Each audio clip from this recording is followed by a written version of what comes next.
Okay guys, I got my truck fixed and all that stuff here not long ago. I've been back on the road for a while, but finally got out here. This is at 6 horse.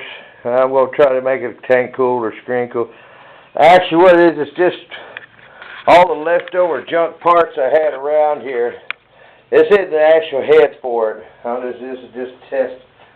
Well, the head, I wanted to get some valves. I need some 5 horsepower valves. But I'm not exactly sure if it's adjusted right.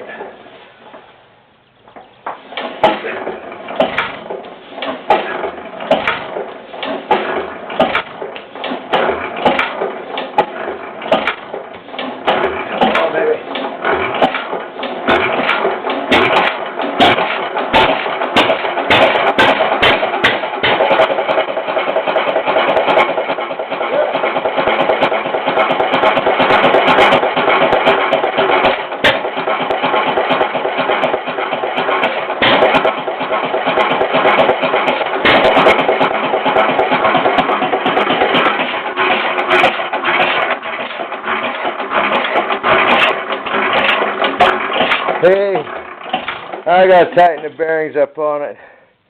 Better it ran, okay? I think that was a rod bearing. Yeah. Hell, it might be. No, I don't think it's a wrist pin, but anyway, it's the noise. It's noisy, but it started up. That's all that matters. I'll let you know as I make progress on it. Later.